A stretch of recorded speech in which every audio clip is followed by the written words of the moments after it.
We just heard Old Nothing with a song called Take You to the Sun from a new album called Don't Call Me Tina, which has just recently been released from Austin Marks, who records and performs as Old Nothing. Austin Marks is a songwriter from St. Joe, Missouri. He writes sad songs and love songs, and he writes in parentheses, not that there's any difference, and creates them all himself as warm, hazy, and drenched in reverb.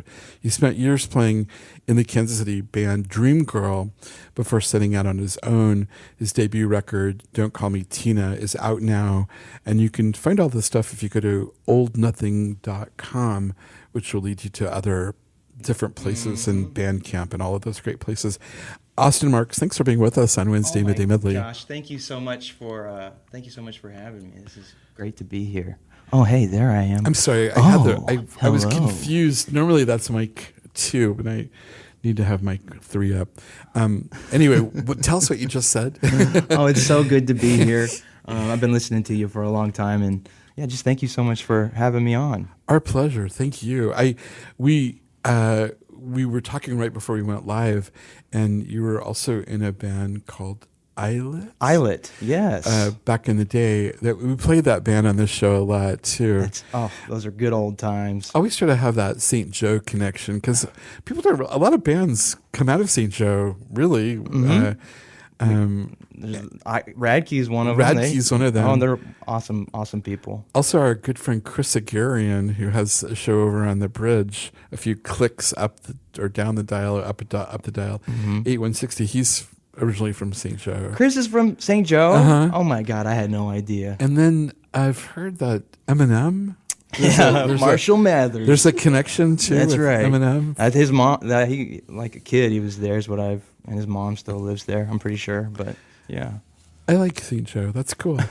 You have this new record out, Don't Call Me Tina. Mm-hmm. What caused the title to be of this album? Don't Call Me Tina. When people call you Tina? No, I guess it's mostly private, but it's a private. You don't have to tell us if you don't want. What I can say is it's just just about like the most profound love and connection I've ever had outside of my kids, and so it's like a monument to that, and it's also a bit of a shout from the mountaintop, because you only live once. Life is short. Right. Just live it up, love it up. I love that. That's cool. Also, Dream Girl is another band that I've loved on this show. In a way, kind of a super group in a way, because so many people in that band were so good. Oh, yeah, it was a special time. Yeah, as one of the just the original members, and man, yeah, what a special thing, because most of my music writing career has been just me writing music. I love it. Done it since I was 13. Found these folks, and we started Dream Girl, and we wrote as a 5-piece. Wow. Like one of us would come with a little piece of a song, and we would build a whole song around it with all of our. And man, those first two, the EP and the album especially, just the flow and the harmony we all had with each other, and the egos were enough in check to where we could actually do it. Mm-hmm. And such a special time in my life. Yeah. I know the music is so good and unique to that band, and really special, and great vocals. Yeah, Lacey kills it. Lacey is also just a really beautiful spirit of a person. They are. I had Lacey on the radio show a couple times and was lucky to have them on the show. So Dream Girl is sort of on a hiatus, or Dream Girl. I mean, we're kind of in just the we all have our lives, and who knows what the future holds. But we're kind of we just have the catalog, doing things with that for now. So yeah, I guess you could say hiatus. So Old Nothing. Just as I wanted to know why Don't Call Me Tina is the name of the album, the name Old Nothing. That one's a little more boring. It's like my old gamer tag I had since I was a kid. Okay. And I just kind of carried it through everything. So I've always been a little bit of a sad boy. So Old Nothing resonated. Just stuck with it. Wow. Okay. It's really cool.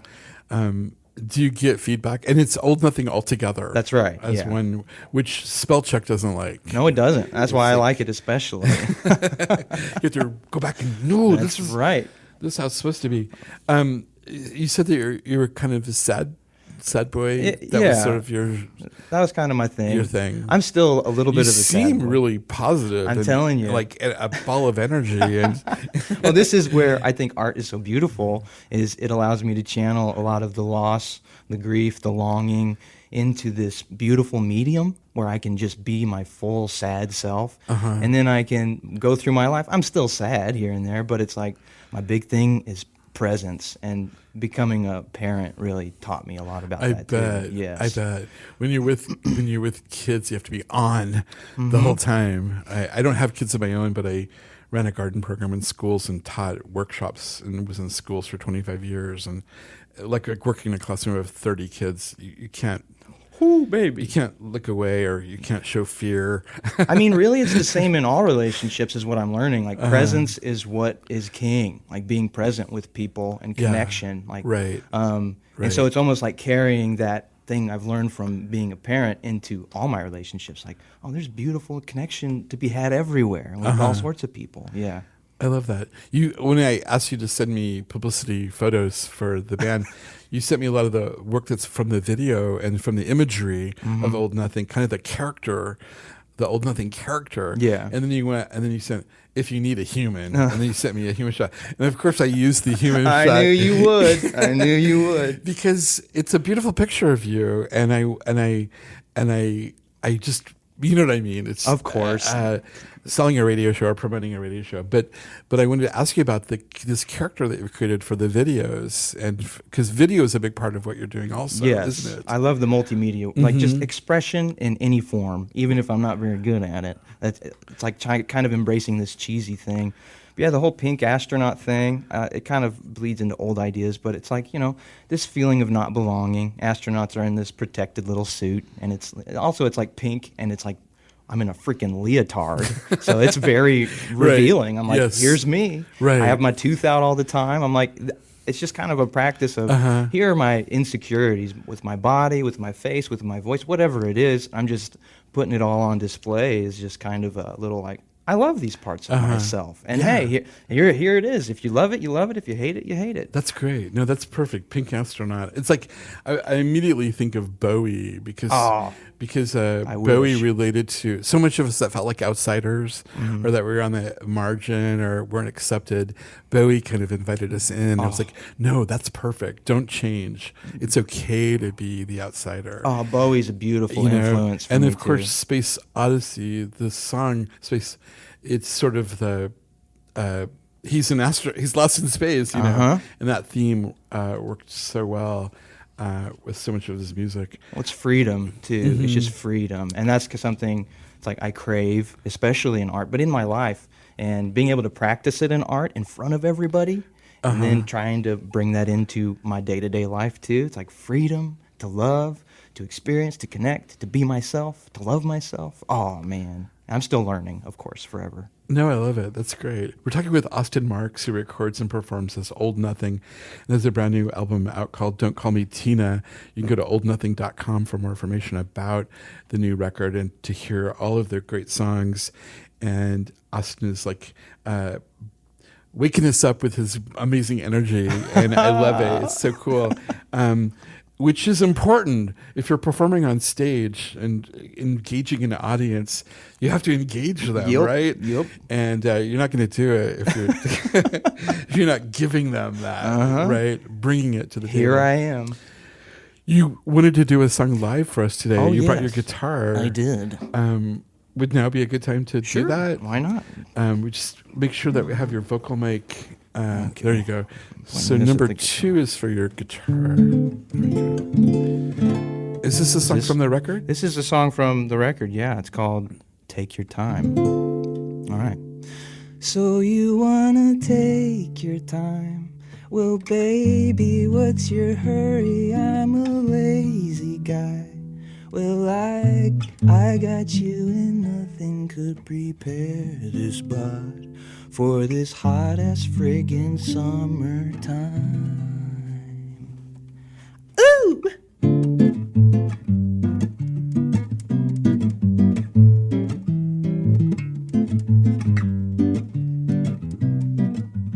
So you're not feeling like yourself? Oh well, just thought thought that you could use some help. And if you're sticking to the man, oh man, just slam him with the frying pan. Oh yeah, I'm feeling what you're feeling, so shut up when I see your face in the morning time.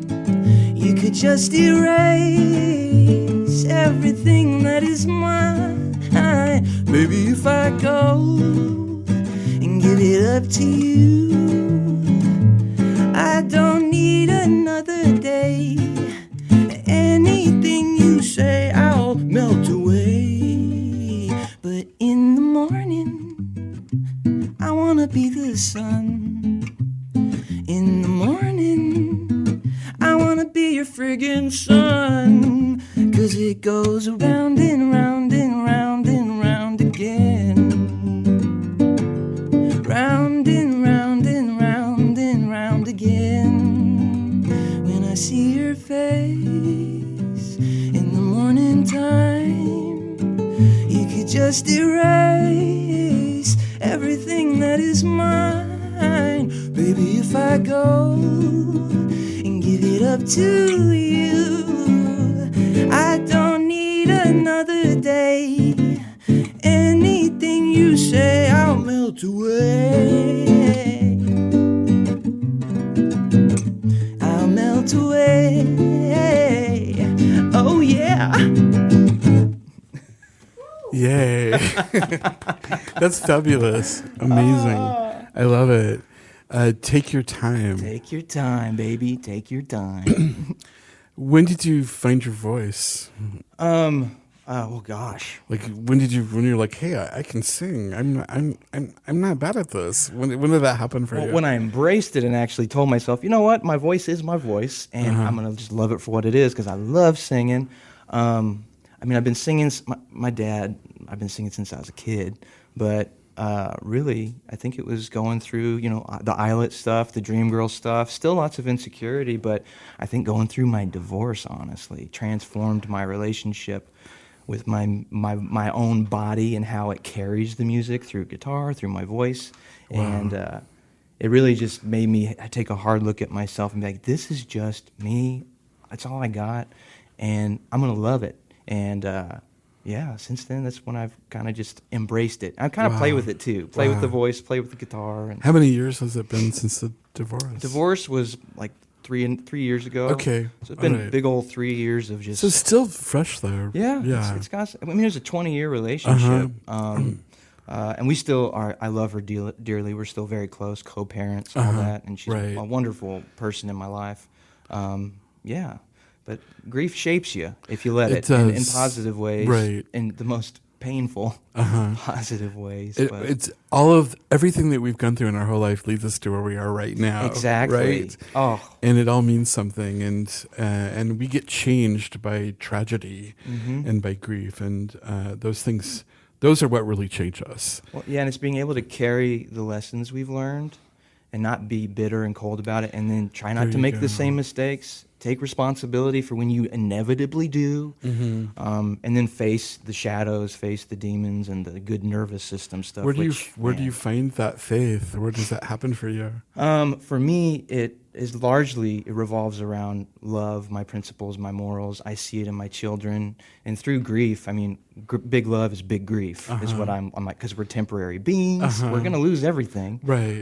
But then as we practice loss, which is the hardest practice, my heart just keeps cracking open with each heartbreak, and it's like, oh my God, the love is in the trees, the love is in the sunset, the sunrise, right? And when we're lucky, we have these personifications of love, like in my children, in people I've fallen in love with, Right. When we're lucky enough to find the personifications of it and like mirrors, I see myself in you, and I see the love. So what I think love is really, I know it's a cheesy answer. No. It really is the foundation of it. And the thing about love, like a divorce or a breakup, you still love. The love is still there. And if someone dies, you still love that person. Yes. And a lot of my people that I've loved the most, that changed me, that passed away, I try to keep them alive by just doing a little bit of what they did. Yes. If I could do a little bit of their work, because they did so much great work to help the community. So, like, one of the reasons I do this radio show is out of love of a former mentor who that's beautiful. did so much for the music community and kind of taught me to recognize what an amazing community we have here That's in beautiful. Kansas City. Because we do. You do. But we're all part of that too. You're part of that. Yeah, I'm wanting to become more a part of it. And like to your point, it's like I started growing flowers, like gardening flowers, and a lot of that is because a person I deeply love loves flowers. I'm like, oh my God, I love flowers. No, and I get to kind of nurture this thing. I may not be able to nurture the relationship because it's gone, but I can nurture this. And oh man, it's worth all of the secrets of the world are in the garden. I think I really do, because I ran a garden program for kids for 25 years, but it was based out of my own front yard garden that I built out of grief. I mean, really, I built this garden out of sadness. And then people go, that seems like a lot of work. And I go, it's cheaper than psychiatry. Because it is, because it is therapy. Just like music brings us great therapy, so does fostering life. It does. Getting down on your hands and knees in the dirt. That's exactly right? it. Yes. You did a whole photo session where you're like covered with dirt. I did. Right? I shaved my head and what my eyebrows. prompted that? What was that for? It was after my divorce, and it was just this. Corey Anderson is the one who took that photo you posted too. He's a very talented photographer. I'm like, hey, I have this idea. It's this rebirth in the earth, because I have this belief. It's like we are these temporary beings that long for the earth, and we long for the beyond, and we're meant for neither. So it's like letting this idea of myself, because that's a lot of what grief is it's letting parts of you die, imagined futures, like parts of me as a father. Like I had to let parts of me die so new parts could be born, like me as a parent, me as a lover, me as just loving myself. So it came from that, like shave off my head, shave off my eyebrows, get naked, get buried in the dirt, and emerge from the earth, this dirty mess. But like that's what I am. I'm a bit of a mess.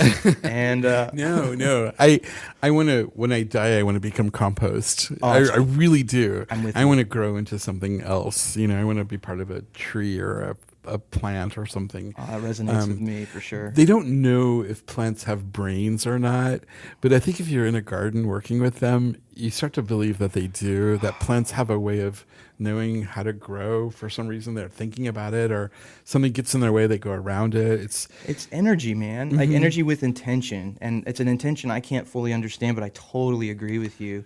And also, there are times I'm looking at the trees, because I just love looking at, and sometimes they'll just make me laugh because they're doing a silly dance. I'm like, did you do this on purpose? Are you dancing on purpose over here? Sometimes they'll make me cry because they're swaying just right, but oh, yeah. No, I hear you. I do a lot of walking in my neighborhood, and we have great trees in the Volker neighborhood that I live in. And you can just like have a relationship with the tree. It's a beautiful kind of great. How old are your kids? Oldest just turned 15. Okay, wow. And my youngest is he's 10. About to turn 11. Yeah. Those are really like, those are ages where you're passing huge cognitive levels. You're going into a whole new part of your life. When I did gardening with kids, I loved 10-year-olds, fourth graders, because they had reached a point where they wanted to give you the answers. Yes. They didn't want to have you tell them. They wanted to be the one to tell you the answers. This new sense of autonomy and individuality. They're putting it together. And then 15 can be a really challenging age for so many reasons in our world. That can be tough, right? It can be tough. I mean, they're both tough in their own ways, and they're both so different. So my youngest, he is experiencing 10 and 11, very different from my oldest experienced 10 and 11. 15 is difficult. He also is a child of divorce. So, I mean, carrying that and then therapy, all that. Right. But, man, what a beautiful person he is. He's a deep thinker and a thoughtful, wonderful person. Well, you seem like an amazing dad. Oh, thanks. I mean, like playful and wanting to go out there and gotta have fun. Gotta have fun with life. I mean, my mom is like the most fun person in the world, and she's the kind of person that if you got in trouble and took off running, she'd chase you down to tackle you, And my sisters are always like, "Why can't mom act like?" And I go, "Come on, she's our mom. How much fun is she?" I mean, life would be boring. It's something you don't want to take for granted, that's for sure. Definitely. Yeah. I hear you. Austin Marks records and performs as Old Nothing and has a new album out called Don't Call Me Tina. And you can go to oldnothing.com for more information about it. And we're going to play another song, but I need to say really quick that next week on the show, Jocelyn Olivia Nixon joins us to talk about the Creepy Jingles and their new record. Al Hawkins and Fritz Hutchison will be on to talk about Cold Gravy Bowl 2, the coldest bowl, happening August 28th and 29th at Charlotte Street Foundation with the Match Sellers. And then Spencer Thompson and Angela Davis and Derek Troutween, they have a theater group that does these shows called Spooky Blank shows. I can't say the blank. And they're going to be talking about their upcoming shows and their beach basement party and things like that. Stay tuned for Learning to Wiggle with Steve Stemmerman coming up at noon, and Jazz Afternoon with Jeff Harshbarger at 2, and Radio Nico Pisa at 4, and On Air with Nikki Brooks at 6. We're going to close with More Than You Used to Know. Do you want to say anything about this track before we play it? It's just a little fun, little beachy, dancey song. I noticed that Dave Bennett produced the record. Yeah, David Bennett. He produced the whole dang thing. Oh, it was recorded. He's a good guy to collaborate with, right? Yeah, he's very talented. Had a great studio, and he's just been a great support for getting off my butt and actually doing things. I bet he seems like he approaches musical projects organically and with the artist in mind, and he does, keeping your own voice. It's about the flow and the energy in the room, and that's what I 2 years ago is when we recorded this. A lot has happened since then, but I bet, man, he's so talented and fun to work with. I like his music a lot too. That's really great. Austin, thanks for being with us on the radio today. Thank you for having me. Please know you're always welcome to come back on the radio. Thank you. For whatever the reason, if you have an idea for a radio show and you want to do it, this would be a good place for you to try it out, because we're a radio station. Oh, I love it. I appreciate you. No, it's really cool. So we're going to go out with More Than You Used to Know. Austin, thank you so much for being with us. Austin Marks, thanks for being with us on the radio today. Of course. All right, this is Old Nothing right here on 90.1 FM KKFI. Thank you all for listening today. Hugs and kisses. Definitely.